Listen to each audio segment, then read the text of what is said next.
This is the live podcast with Manuel, living in full expression.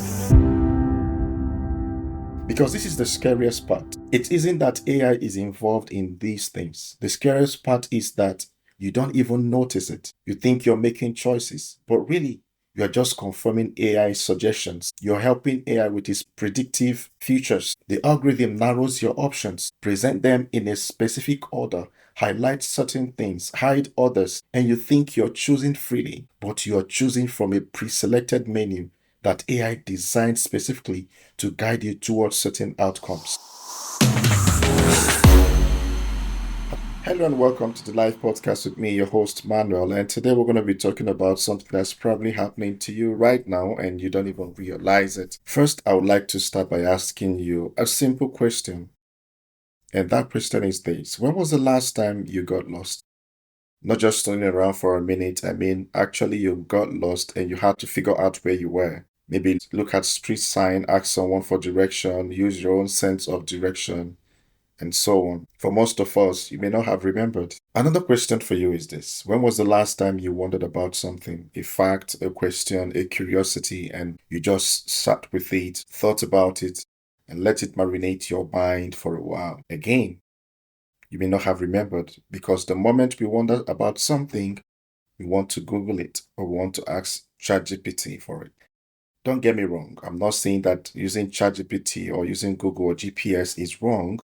They are incredible tools. But here's what I've noticed, and I'm curious about it, which is why I'm talking about it today, is that the moment we start depending on these things, we are losing the part of our brain that helps us in solving problems. Imagine when you want to look for a location and you had to ask someone.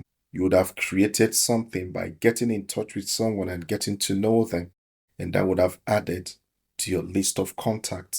You may have found something from that person in the process of asking for the direction. And this is what you are missing when you use ChatGPT or when you use GPS. In today's episode, we're going to talk more on the 3 stages of AI autonomy erosion. If you remember, in our previous episode, we talked about this. But because of how important this is, we're going to dive in deeper into it. So we're going to look at how AI is subtly taking over more and more of your decision making, and you might not even notice it's happening. Remember, this is not about being anti-technology. It is about being intentional with how we use it. Because right now, most of us have already moved from stage 1. We are deep into stage 2, and stage 3 is coming faster than we think. So if you're ready, let's get started.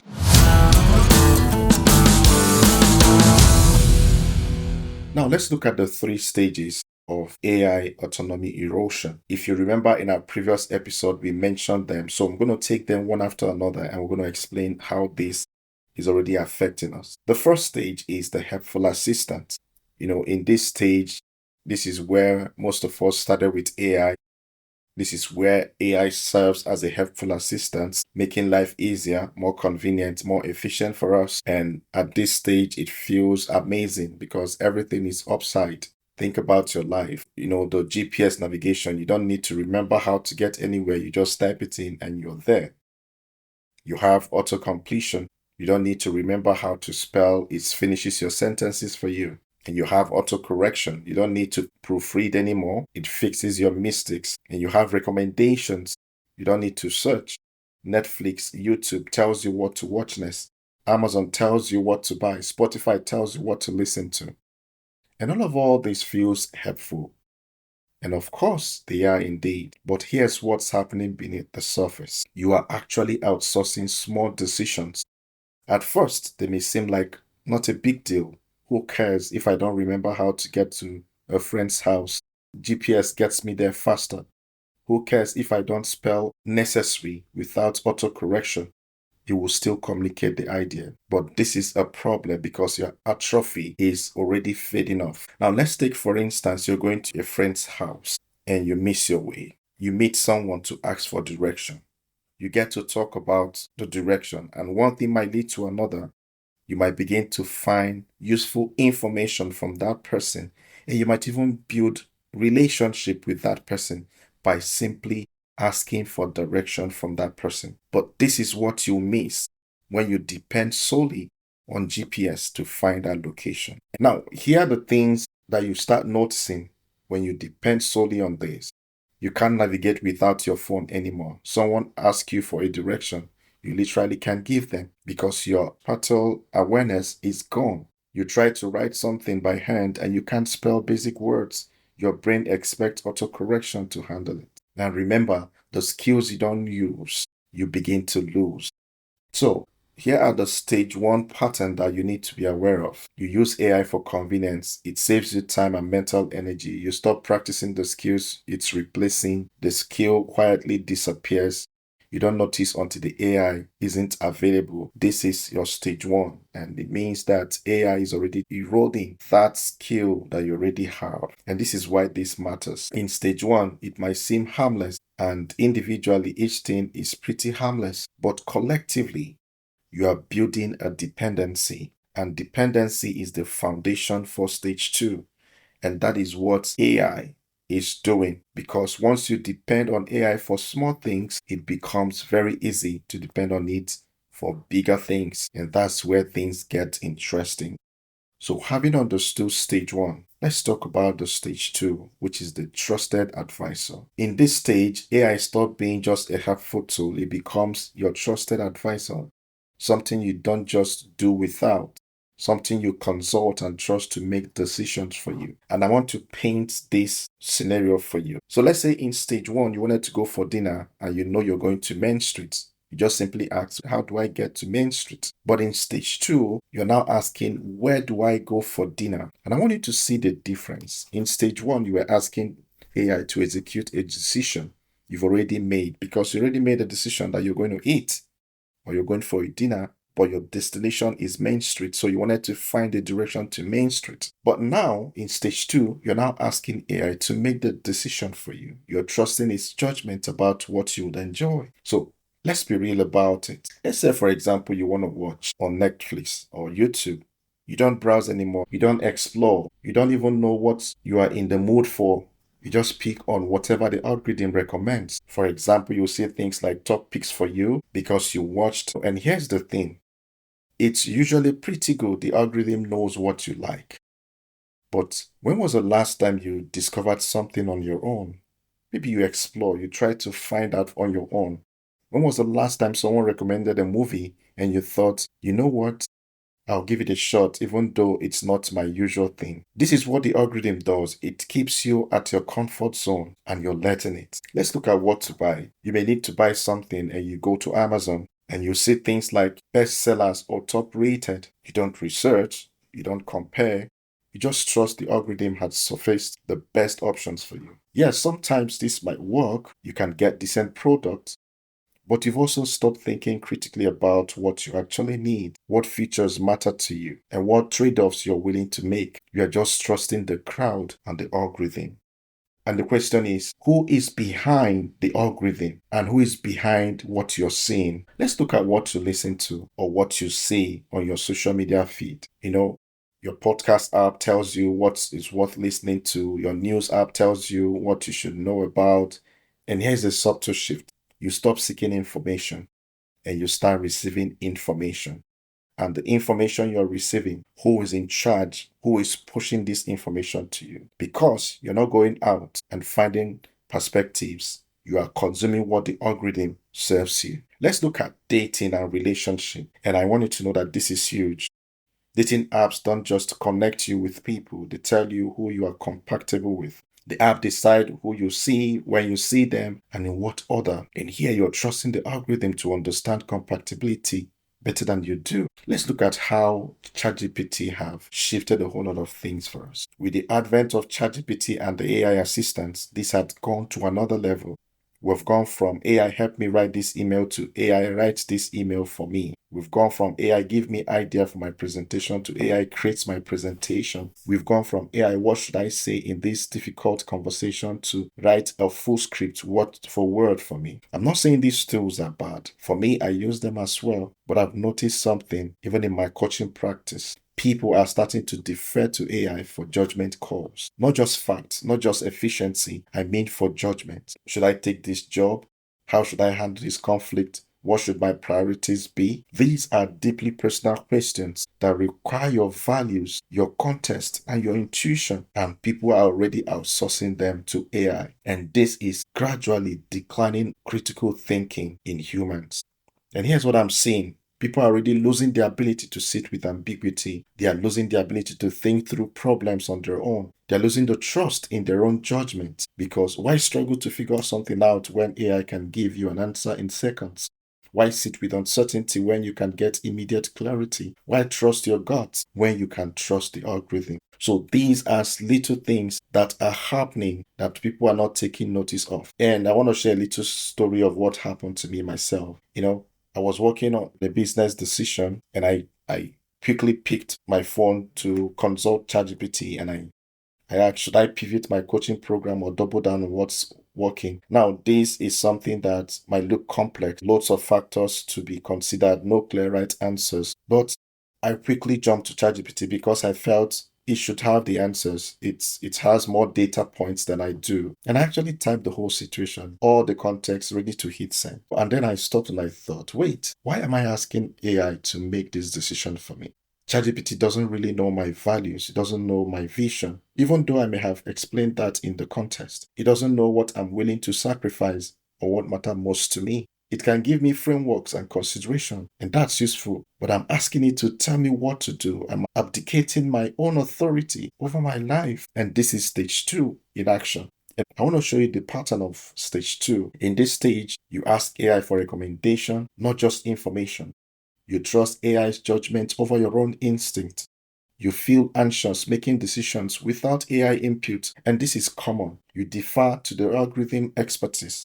You start building your own judgment muscle, and this is a dangerous comfort because stage 2 seem comfortable because AI is often right. The recommendation seems to be good, the advice seems solid, the predictions seem accurate. So why wouldn't you trust it? And that's exactly what makes stage 3 possible because once you've leaned to trust AI with your decision, you stop noticing when it starts making decisions for you. Now let's move to stage 3. Now the AI has made you to trust it as an advisor, moving from a helpful assistant to a trusted advisor. Now it moves you to stage 3 after making you depend on it, and it takes you to the point of the hidden director. Here, AI is now leading, and this is the one that should concern all of us. In this stage, AI doesn't ask you for your input anymore. It just gives direction, and this direction might seem invisible, harmless, without you even realizing it's happening. And it seems like an invincible hand guiding you. And here's how this stage works. You are not consciously asking AI what to do. You're not even aware it's making decisions for you, but it is constantly doing this. Let's take, for example, a daily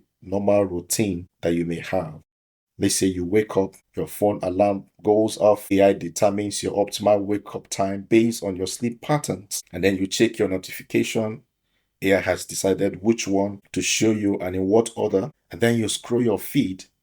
AI selected every single post you see in the exact order you see it. You get into your car. Your GPS automatically suggests a route because AI predicted where you're going based on your habits. You stop for a coffee. Your mobile orders what you usually get because AI remembers and suggests it for you. You get to work. Your calendar tells you what meeting matter most in that day because AI ranked them. At lunch, your food delivery app suggested restaurants because AI knows what you're likely to order. And then after work, you hit the gym. Your fitness app tells you what workout to do because AI designed your program. And you get home to unwind with Netflix and it autoplays the next episode because AI decided you want to keep watching. And I want to ask you, in this scenario, at what point did you make a decision in that day? Because this is the scariest part. It isn't that AI is involved in these things. The scariest part is that you don't even notice it. You think you're making choices, but really, you're just confirming AI suggestions. You're helping AI with its predictive features. The algorithm narrows your options, present them in a specific order, highlight certain things, hide others, and you think you're choosing freely, but you're choosing from a pre-selected menu that AI designed specifically to guide you towards certain outcomes. I'm sure you must have heard about the filter bubbles in social media. And this is where you only see content that confirms what you already believe. But stage 3 is a filter bubble for your entire life, not just for your feed. Because your world gets smaller and smaller because AI keeps serving you more of what you've already shown interest in. You like one video about productivity, now your whole feed is productivity content. You bought one book about minimalism, now every recommendation is about minimalism. You swipe right on a certain type of person, now that's all the app shows you. AI isn't expanding your world, it's actually shrinking it. It's keeping you comfortable, predictable, and most importantly, engaged. Because engagement is what these platforms optimize you for, not for your growth, not for your autonomy, but engagement. And here's what's happening. Your preferences are being shaped by AI showing you certain things and hiding others. Your beliefs are being reinforced by AI serving you confirming information. Your decisions are being guided by AI presenting options in a specific way, and you don't even notice because it feels like your choices. But if the options you're choosing from were pre-selected, and the information you're basing decisions on was pre-filtered, and the timing of when you see things was predetermined, are you really choosing? Or are you just following a script that AI wrote for you? I want you to sit with this question. I want you to think about it. Now, this is what is happening most times, and I want to give you a little example of myself. And this hits hard. I realized that my leisure time was completely redirected by algorithms. When I had free time, I would open maybe YouTube, watch whatever it suggests, then it would autoplay the next video, then the next, then the next. 2 hours would have passed, and I would think, how did I end up watching videos about random topics? This isn't even something I cared about. But the algorithm had led me there. One suggested video at a time. Same with podcasts, same with articles, same with shopping. I wasn't deciding on how to spend my time. The algorithm was deciding for me, and I was just following along. And I'm sure this sounds familiar. Maybe yours could be Instagram, or maybe YouTube as well, or it could be Facebook. This is the trap of stage 3. And I want to show you the pattern of stage 3. And here is how to recognize it. AI makes decisions without you asking. AI choices feels automatic, not deliberate. You can't remember the last time you actively decided something. Your world feels smaller, more predictable, because that's the goal. They want to make you feel more predictable, and they need to do that by making your world feel smaller and smaller, reducing your choices and making you depend on them. You stop questioning why you want what you want, and you begin to follow what has been predicted for you. And just to add to this, are you aware that is what is now called generative engine optimization?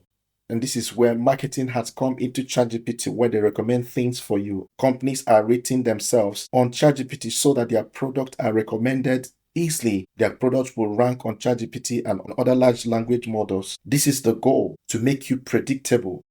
And here's the uncomfortable question I want to ask you. If an algorithm has been shaping what you see, what you read, what you buy, what you watch, who you connect with, and how you spend your time for years, how much of who you think you are is actually just a reflection of what the algorithm has been feeding you? I want you to think about this, because if the algorithm suggested all this, it simply means that the algorithm is building you as a model itself. The algorithm is making you predictable. The algorithm is making you to live by its own predetermined path, not what you choose. And this is stage 3, and we are already there. Okay, we've walked through all the 3 stages. You might be feeling a little uncomfortable right now, maybe even a little paranoid, and that's good. Not because I want you to be anxious, but because awareness is the first step. You can't change what you don't see. So let's talk about what to do after knowing all this. And I'm going to give you practical steps to reclaim your autonomy. Step number 1, the awareness audit. So this is what I want you to do. For 1 week, notice every time AI makes a decision for you. When Netflix autoplays, notice it. When Google suggests a search, notice it. When your phone suggests an action, notice it. When your GPS chooses a route, notice it.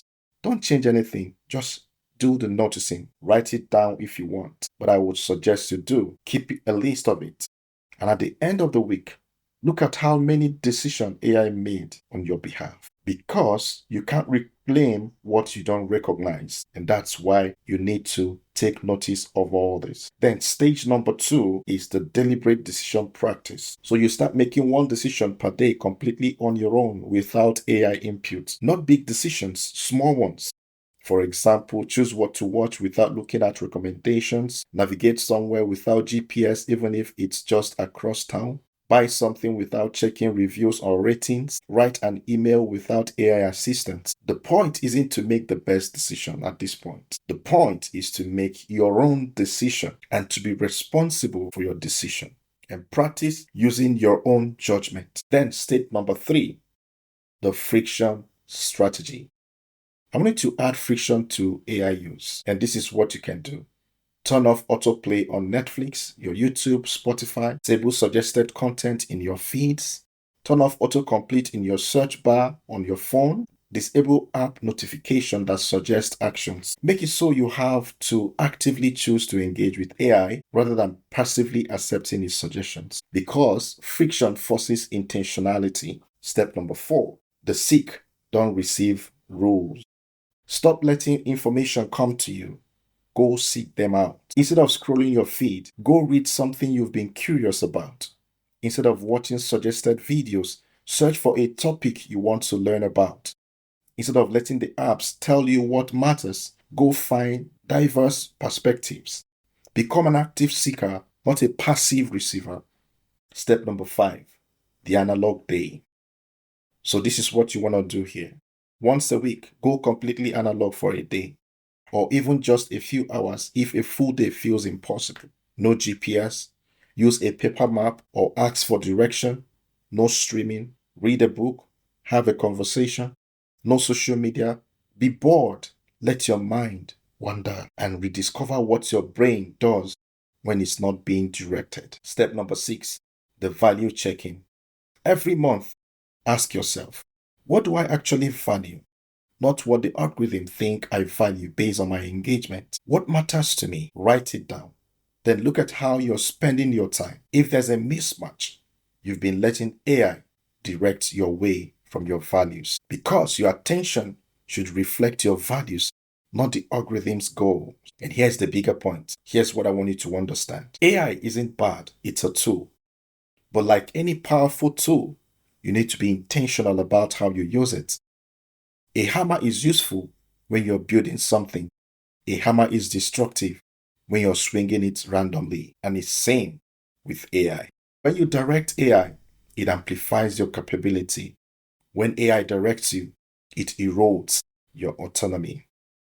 And the question is, who is in your driver's seat? And this is your choice. Here's the truth I want you to know. Technology companies want you in stage 3. They want AI making decisions for you because it keeps you engaged, predictable, and profitable. But you don't have to go along with it. You can use AI as a tool without letting it become your director. You can benefit from convenience without sacrificing autonomy. You can have assistance without dependency, but only if you are intentional. Only if you notice.